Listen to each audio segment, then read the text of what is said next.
Hi everyone, welcome back again di Bitcoin Update. So untuk update pada hari ini ada sesuatu yang cukup menarik teman-teman, karena besok itu kan sebenarnya kita akan menghadapi yang namanya non-farm payroll. Dan non-farm payroll itu merupakan salah satu data paling penting untuk mengukur atau memeasure strength daripada US economy. Dimana non-farm payroll itu sendiri kita tahu istilahnya di sini berhubungan dengan ketenagakerjaan. Non-farm payroll itu lebih ke arah mungkin lapangan pekerjaan ya kita bilang bahasanya. Sebenarnya kalau dari bahasanya ini lebih mengukur pendapatan daripada penduduk di US di luar sektor pertanian, tapi di sini dianggapnya tuh biasanya sebagai penambahan tenaga kerja. Jadi kalau kita lihat di sini mungkin ya lebih ke pokoknya di luar sektor agrikultur ya atau pertanian lah kita bilangnya, itu ada penambahan pekerjaan atau tidak. Dan kalau misalkan melihat dari berdasarkan data hari ini, automatic data processing untuk non-farm employment change menunjukkan ada peningkatan sampai dengan 235.000 dari yang tadinya di forecastnya itu minus 150.000. Ini sebenarnya situasi yang lumayan shocking. Teman-teman lihat di sini ya. Ini di sebelah kanan saya ada US indices ya, dari US 30, US S&P 500, Dow Jones, S&P 500 lagi, Nasdaq dan lain-lain. Ini turunnya lumayan teman-teman. Rata-rata turunnya minus 1% hari ini. Disebabkan oleh apa? Karena dolar indeks yang menguat lumayan signifikan, hampir 1% hari ini. Sebenarnya kalau kita lihat berdasarkan chart, tadi waktu saya ngecek itu dolar indeks sudah sempat menguat lebih signifikan lagi dari kondisi saat ini. Ya, atau bahkan masih sebetulnya ya. Kalau kita lihat ini pada intinya sih, kalau teman-teman perhatikan ya, ini sebenarnya sudah merupakan sebuah reversal yang sangat confirm kalau menurut pandangan saya. Lihat dari mana? Pertama, teman-teman lihat sebelumnya kita punya descending channel ya, berupa seperti falling wedge, and then berubah menjadi another descending channel atau falling wedge lagi, tapi this time lebih minor ya pergerakannya. Lalu pada akhirnya harga berhasil atau DXY atau dollar index menunjukkan bahwa berhasil break pada channel tersebut atau trendline tersebut, atau hubungkan teman-teman dari kondisi sebelumnya pun ini kita bisa katakan masih menyatu ya, dan membentuk semacam V-formation. Ini kalau buat saya. Lalu pada proses pullbacknya kita bisa lihat setelah dia pullback dia bertahan di atas salah satu key level ya, dimana sebelumnya di sini merupakan area support ya kan, support and then break becomes resistance, lalu harganya naik signifikan, kemudian pullback, dan sekarang kalau teman-teman lihat ya, setelah sideways ini dia naik lagi sangat signifikan. Bahkan secara struktur harga aja teman-teman harusnya udah punya bayangan ya, bahwa ini tuh udah confirm istilahnya menuju ke reversal. Anggapannya kalau kita lihat di sini secara garis besar, apa sih yang bisa terlihat pada si dollar index ini? Ya teman-teman bisa lihat ya, dari pelemahan momentum yang sangat signifikan, kemudian sekarang kita udah mulai mau menanjak. Anggapannya ada possibility bahwa dollar index benar-benar bisa terrebound. Yang menarik dari pergerakan hari ini adalah Bitcoin kali ini nggak terlalu terpengaruh nih teman-teman.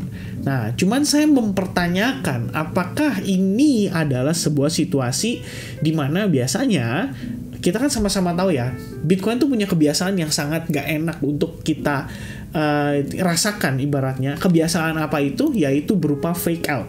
Ya, dia bukan sekali dua kali teman-teman untuk fake outnya. Saya udah pernah ngejelasin ini di salah satu video sebelumnya, or maybe should I review again? Kalau teman-teman lihat ya, ini kita review sama-sama. Berapa kali dia fake out? Ya, kalau saya ulangi ya, ini prosesnya ascending triangle and then falling wedge. Kemudian di sini teman-teman bisa lihat ya, seakan-akan dia sudah break but then fake out ya kan. Begitupun sama situasinya di sini, dia break dulu kemudian ternyata fake out dan dia turun. Anything else? Kita lihat. Di sini juga pernah ya, sama di sini membentuk ascending triangle, descending triangle, break and then fake out and then turun. Kemudian what else teman-teman? Nah ini ya, di sini juga sama ya, di sini falling wedge, dia naik kemudian dia turun ya. Setelah itu ya kita nggak pernah lihat Bitcoin balik lagi ke level itu. Jadi pada intinya kalau misalkan mengacu pada kebiasaan Bitcoin sendiri, mungkin ya memang sifat naturalnya cenderung delay atau lagging. Jadi begitu yang lain udah bereaksi lebih dulu, kita ngelihat bahkan teman-teman kalau yang trading di metal ya atau di emas hari ini, kalian bisa lihat ya, emas itu turun 1,13% ya setelah ADP non-farm employment change tadi dirilis, itu langsung drastis turun signifikan. Nah, belakangan ini Bitcoin tuh sama dolar, sama emas itu lumayan sejalan teman-teman. Tapi pada akhirnya hari ini kayaknya udah nggak sejalan lagi. Somehow XAU-nya turun, Bitcoin-nya enggak, masih bertengger di level tertentu. Tapi kalau kita lihat ya teman-teman, ini kembali lagi ke analisis yang sebelumnya. In the end, kita memang masih dalam sebuah potensi terbentuknya si head and shoulders pattern. Memang kita belum break nih terhadap neckline-nya. Tapi kalau misalnya saya melihat sih berdasarkan time frame daily sendiri, teman-teman seandainya ubah jadi line chart, kalian bisa perhatikan bahwa posisi saat ini mungkin membentuk semacam ascending triangle pattern. Pada intinya, ABC corrective pattern itu punya kebiasaan seperti ini. Untuk wave A, biasanya itu 5 wave. Jadi sambil saya munculkan lah ya teman-teman, kita tunggu loading dulu. Di sini adalah wave A, kemudian proses pullback-nya itu ABC corrective pattern untuk menuju ke wave B. Baru biasanya di wave C itu cenderung membentuk 5 wave lagi ya. Di sini teman-teman bisa perhatikan, kita akan keluarkan contoh karakteristik atau personality-nya ABC corrective pattern ya, atau corrective waves. Itu terdiri atas zigzag, kemudian flat, ada triangle, ada double tree, ada triple tree. Ya ini biasanya kalau yang lebih agak sideways ya, agak panjang prosesnya. Tapi kalau teman-teman lihat di zigzag itu 535 formasinya. Di flat itu 335 ya. 3 wave ke bawah atau 3 wave A, 3 wave B, and then 5 wave C ya. Kemudian irregular atau flat ya, ini sebenarnya lebih ke arah flat, tapi pada intinya kalau misalnya kita ngelihat cenderung zigzag, biasanya karakteristik wave A-nya itu adalah 5 wave, kemudian wave B-nya itu 3 wave. Nah, 3 wave-nya seperti apa? Ya kalau kita lihat di sini, I think possibility-nya adalah 3 wave seperti ini ya. Jadi kalau kita lihat di sini ada ascending triangle. Memang istilahnya ascending triangle itu harusnya kecenderungannya bullish, but perhaps teman-teman, let's say Bitcoin-nya itu benar-benar break ke atas ya. Dia break dari area resistance. Teman-teman perlu ingat bahwa we still have Fibonacci retracement, di mana ini bisa menjadi sebuah acuan untuk kita menentukan sejauh mana potensi retracement-nya berlangsung pada penurunan yang terakhir, which means di wave A yang di sini.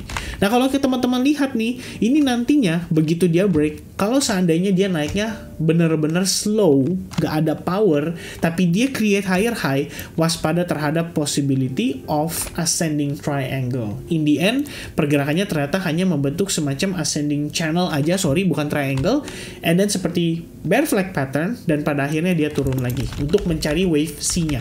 Ya, itu yang sebenarnya perlu diwaspadai untuk saat ini, dan saya pun masih mempertimbangkan ya bahwa masih ada possibility untuk si Bitcoin ini tuh tertekan lagi. Jadi menarik aja ngelihat kondisi dolar indeks hari ini naik tajam, kemudian yang lain terhadap dolar itu cenderung tertekan, termasuk bahkan Nasdaq dan juga S&P 500 yang mana korelasinya itu biasanya positif sama Bitcoin. Jadi kalau dia turun, Bitcoin cenderung turun. Ini sekarang terbalik teman-teman. Situasinya menurut saya cukup menarik. Tapi waspada sekali lagi atas yang namanya kondisi fake out. Jadi seperti yang tadi saya jelaskan, gak sekali dua kali, tapi Bitcoin punya karakteristik ini dan cukup sering terjadi. Alright? Nah, by the way, kalau di lower time frame, I guess kita sekarang tuh sebenarnya udah masuk ke dalam 5 wave ya. 5 wave itu harusnya udah finishing pada saat kemarin ketika dia mendapati posisi rejection ya pada area supply zone yang lumayan powerful ini. Jadi di sini resistance dan harusnya di sini pun memang sewajarnya terjadi rejection. Cuman teman-teman, ini satu ya, mungkin nanti akan saya update kembali juga untuk teman-teman di Advance Group ya. Saya pengen kasih pandangan sedikit ya. Kalau teman-teman perhatikan di sini, oke, ini saya geser sedikit supaya memastikan kita tetap objektif melihat ini memiliki resistance. In the end teman-teman, terlepas dari apakah ini adalah head and shoulders ya, ataukah sebenarnya ini adalah ABC corrective pattern, and then we are on the wave B before in the end kita menuju wave C-nya. Jadi istilahnya koreksi bisa major seperti ini. Intinya, secara keseluruhan, secara struktur pada lower time frame atau small time frame, kamu bisa lihat di sini bahwa kita itu masih konsisten create yang namanya higher high, higher low sequence. Ya, which means ini masih memenuhi syarat sebagai uptrend. Jadi masih ada higher high, kemudian ada higher low, ada higher high, ada higher low, dan kita punya higher high lagi, which is testing resistance yang sebelumnya, dan sekarang ada potensi menjadi higher low. Jadi sebetulnya kita ngelihat di sini belum break atas area resistance resistance sebelumnya yang mungkin aja di sini jadi support. Tapi dengan rejection yang terjadi di sini, ini tentu saja perlu banget menjadi pertimbangan kita. Sebab kamu bisa lihat di sini volumenya pun juga signifikan. Jadi lumayan masif ya, lumayan masif, dan tentu saja kita perlu antisipasi dengan kondisi dolar indeks yang naik. Kemudian beberapa pair yang terhadap dolar indeks cenderung tertekan, dan Bitcoin harusnya juga ikut turun. Tapi apa yang terjadi? Bitcoin malah cenderung pelan-pelan naik. Waspada terhadap data besok non-farm payroll, karena besok akan dirilis non-farm payroll yang sesungguhnya, di mana di sini kalau diperkirakan ya, ini takutnya ada manipulasi teman-teman. Coba teman-teman bisa lihat lah, bisa menilai. Previousnya 0,6%, forecastnya turun 0,2%. Kalau 0,5% aja, logikanya kan turun. Tapi di sini dianggapnya positif teman-teman karena di atas perkiraan. Begitupun non-farm payroll. Sebelumnya 263.000, perkiraannya 200.000. Kalau rilisnya 201.000 aja, itu harusnya positif buat dolar indeks. Oke, belum lagi unemployment rate. Kalau ini turun ke 3,6%, waduh, harusnya ini berarti ada kemungkinan data mungkin dimanipulasi supaya terkesan resesi ekonomi tidak terjadi, atau soft landing masih possible terjadi, atau ya memang inilah ya strateginya di US sendiri ya. Jadi setiap kali data NFP teman-teman harus waspada. Kita tahu bakal ada volatilitas, mungkin harga nggak akan naik tajam, nggak akan turun tajam, tapi volatilitas itu bisa nge-swing atas, nge-swing bawah. Artinya nyapu dulu teman-teman, sapuin order-order yang lagi pada jalan. Nah itu yang harus diwaspadai. Oke? Nah sebenarnya tadi kita sempat nge-share ya ke teman-teman di Telegram juga, dimana kita ngelihat hari ini sebetulnya ini membentuk semacam descending triangle ya. Kita udah sempat antisipasi, sejauh kita antisipasi so far itu bisa dikatakan cukup tepat ya, karena begitu wave E dia rejection, tapi lucunya langsung mantul lagi gara-gara ya saya nggak tahu ya sebabnya apa, tapi yang pasti once again ADP non-farm employment change menunjukkan data yang relatif positif. Jadi menurut saya ini adalah situasi yang lumayan unik. Memang kita belum break dari support sebelumnya atau resistance sebelumnya yang mungkin sekarang menjadi support, tapi kita juga belum berhasil menginvalidasi potensi yang namanya dead cat bounce ini. Jadi waspada teman-teman, rejection, slowly recovery ya, corrective, and then ya maybe ada rejection kembali terjadi pada situasi di Fibo 50% or maybe 0,618%. Nah untuk situasi ini istilahnya untuk Bitcoin kembali benar-benar menjadi strong bullish, kewajibannya cuma satu teman-teman, yaitu break atas area major support resistance ini ya. Tapi once again reminder dari saya, kalau break dia masih possible berubah menjadi ascending channel. Nah kemudian kita pikir wah udah bullish, ternyata di reject dan akhirnya baru drop. Oke, nah ini adalah ya tricky movement ya, istilah kita bilang dari market. Sometimes ini terjadi, dan kalau saya sih mungkin di posisi seperti sekarang ini lebih baik wait and see dulu lah, tunggu sampai non-farm payroll juga rilis ya, masih ada waktu untuk kita trading kok di next week, dan ya play safe lah teman-teman. Oke, jadi saya rasa itu dulu teman-teman untuk update saya seputar Bitcoin. Hopefully you guys dapat informasi yang menarik dari apa yang saya deliver. Sampai ketemu lagi di update berikutnya. God bless everyone, dan sampai jumpa lagi. Plus have a nice day guys everyone. Bye bye, cheers.